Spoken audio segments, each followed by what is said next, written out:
அன்பர்களே, நண்பர்களே, உங்கள் பாலுவின் இனிய காலை வணக்கம். இன்று டிசம்பர் மாதம் 7ஆம் தேதி, அதாவது கார்த்திகை மாதம் 22ஆம் தேதி சனிக்கிழமை. சஷ்டி திதி 11/6 வரை, அதற்கு மேல் சப்தமி திதி. அவிட்ட நட்சத்திரம் சாயங்காலம் 4:50 வரை, அதற்கு மேல் சதயம் நட்சத்திரம். சந்திராசிரமம் கடகராசிக்காரர்களுக்குரியது.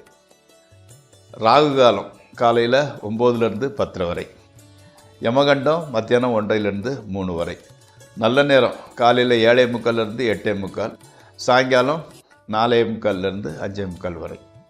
அணிய வேண்டிய உடையின் நிறம் ப்ளூ அல்லது பிளாக் அல்லது பர்பிள் கலர். தவிர்க்க வேண்டியது ஒயிட் கலரு. சாப்பிட்டது அதாவது டால் பருப்பு, துவரம்பருப்பு செஞ்ச டால் அல்லது சாம்பார் எடுத்துக்கொள்ளலாம். இப்போது நம்ம அஸ்வினி நட்சத்திரத்தில் பிறந்தவங்களோட பலன்களை பற்றி பார்க்கலாம். அஸ்வினி நட்சத்திரம் 4ஆம் பாதம் பிறந்தவர்கள் அவங்க எப்படின்னா சுகபோகத்தை அனுபவிப்பவராகவும், சிற்றின்ப வேட்கை மிக்கவராகவும், செல்வாக்கு பெற்றவராகவும், சரித்திர நூல்களை படிப்பவராகவும், சாத்திரங்களை உணர்ந்தவராகவும், புத்திசாதுரியம் நிறைந்தவராகவும், ஜோதிடப்பற்று உடையவராகவும் இருப்பார். இவர் பொன் பொருள்களை ஈட்டுவார். குடும்பத்தில் கலவரத்தை உண்டு பண்ணக்கூடியவர். சகோதரர்கள் பாசம் கிடையாது, பாசமற்றவர். தாயார்பால் அன்பும் ஆதரவும் காட்டுபவர். புத்திர புத்திரிகளால் பூரிப்பு அடையவர். சூதாடும் பழக்கம் கொண்டவர். போதை பொருள் நாட்டம் கொண்டவராக கூட இருப்பார். நண்பர்களே, இப்போது நாம் ராசி பலன் நிகழ்ச்சிக்குள் செல்வோம். இந்த ராசி பலன் நிகழ்ச்சி உங்களுக்கு பயனுடையதாக இருப்பின் அதை சப்ஸ்கிரைப் செய்யவும், நண்பர்களுடன் பகிர்ந்து கொள்ளவும். வாருங்கள், நிகழ்ச்சிக்குள் செல்வோம். மேசராசி. எண்ணிய எண்ணங்கள் எல்லாம் நடைபெறுகின்றன, கைகூடுகின்றன, ஈடேறுகின்றது. தொழிலில் அதிக நன்மையும் பொருள் சேர்க்கையும் கிட்டும். நண்பர்கள் அவர்களால் இயன்ற உதவிகளை செய்கின்றனர். விரோதிகள் கூட நண்பராக மாறிவிடுகிறார்கள். மேலதிகாரிகளின் உதவி நன்றாக இருக்கிறது. அவர்கள் உங்களுக்கு உதவி மட்டுமல்ல, சில வழிமுறைகளை கூட கற்றுக் கொடுக்கிறார்கள். பதவி உயர்வுக்கு சிபாரிசும் செய்கின்றார்கள். அடுத்து ரிஷபராசி. பெரியோர்கள் சந்திப்பு, அரசாங்க பதவியில் உள்ளவர்களின் ஆதரவு ரெண்டும் கிடைக்கின்றது. அதன் மூலம் ஒரு திருப்பு முனை அமைய வாய்ப்பு உள்ளது. வெளியூர் பிரயாணங்களினால் சிறிது ஆதாயம் கிடைக்கின்றது.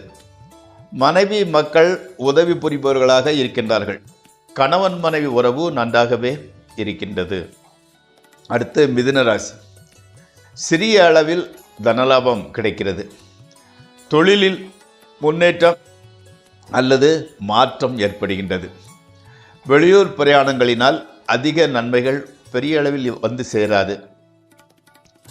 சிறிது எச்சரிக்கையுடன் நடந்து கொள்ளாவிட்டால் பொருள் நஷ்டமும் கெட்ட பெயரும் உண்டாக வாய்ப்பிருக்கின்றது. அடுத்து கடகராசி. இன்று அவ்வளவு நல்ல நாள் அல்ல.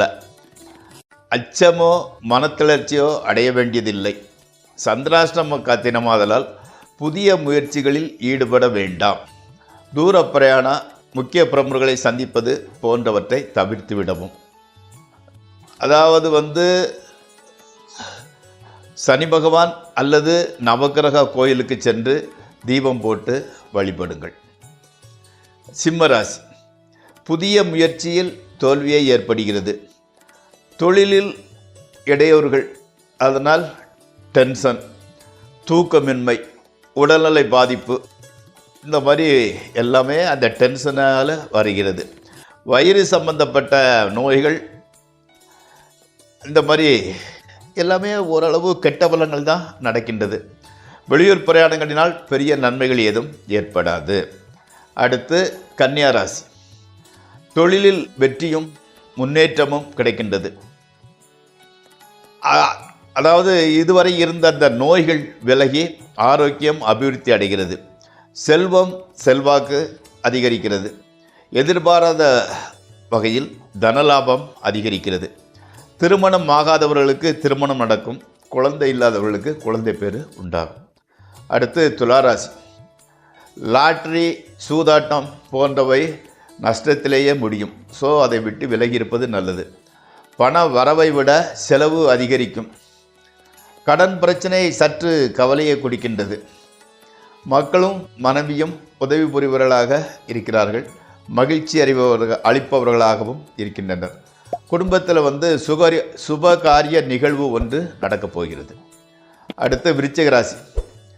சில புதிதான நோய்கள் வர வாய்ப்பு இருக்கிறது. காரணமில்லாத கவலை தான் மனசை கொஞ்சம் வாட்டிக்கிட்டே இருக்குது. பணத்தட்டுப்பாடு கொஞ்சம் ஜாஸ்தி தான். எவ்வளவு பிரச்சனை வந்தால் கூட அந்த உங்கள் குலதெய்வத்தினோட அருள்னால் சமாளித்து விடுகிறீர்கள். கடன் கேட்ட இடத்துலலாம் கடன் கிடைக்கிறது. கணவன் மரபு உறவு மகிழ்ச்சியாகவே இருக்கிறது. அடுத்து தனுசு ராசி. மனக்கவலைகள் அகன்று மகிழ்ச்சி கிடைக்கின்றது. மேற்படிப்புக்கு வாய்ப்பு இல்லாமல் இருந்தவர்களுக்கு வசதி வாய்ப்பு கிடைக்கின்றது. ஊதாரித்தனத்தை கைவிட்டு விடுகிறீர்கள். ஊதாரித்தனமான செலவுகள் குறைந்து பணவரையும் குறைந்து பொருள் சேர்க்கை உண்டாகிறது. கணவன் மனைவி உறவில் மகிழ்ச்சியே நிலவுகிறது. அடுத்து மகர ராசி. துன்பங்கள் கஷ்டங்கள் சிறிதாக குறைய ஆரம்பிக்கின்றது. மனக்கவலைகள் அகலுகின்றன. ஆனால் வீண் செலவு மட்டும் அப்படியே இருக்கின்றது. வீண் அலைச்சல் கூட குறையவில்லை. குடும்பத்தில் மங்களகரமான சம்பவங்கள் நடைபெறுகின்றன. வீடு மனை வாங்குவதற்கு முயற்சி செய்கிறீர்கள். அடுத்து கும்பராசி. பிரயாணங்கள் அவ்வளவு நன்மையை தரவில்லை. குடும்பத்தில் எவ்வளவு கஷ்டம் இருந்த போதிலும் ஓரளவு மன நிம்மதியும் மன மகிழ்ச்சியும் நிலவுகின்றது. கணவன் மனைவி உறவு நல்ல விதமாகவே செல்கிறது. மன வலிமையும் துணிவும் நிறைய இருக்கின்றது. அடுத்து மீனராசி. செய்தொழிலில் கவனத்தை செலுத்தி கூடுமான வரை பொறுமையுடன் இருந்தால் இந்த இழப்புகளிலிருந்து விடுபட்டு விடலாம். வெளியூர் பிரயாணங்களை தவிர்க்கவும். உடல் நலத்திற்கு முக்கியம் கொடுங்கள். வாக்கிங் செய்வது ஜாக்கிங் செய்வது போன்ற பழக்கமுடையவர்கள் அதை தவறாமல் செய்து வரைவும். கோபத்தை குறைத்து கொள்ளுங்கள். நண்பர்களே, இந்த ராசி பலன் நிகழ்ச்சி இத்துடன் முடிவடைகிறது. நாளை மீண்டும் சந்திப்போம். உங்கள் பால்.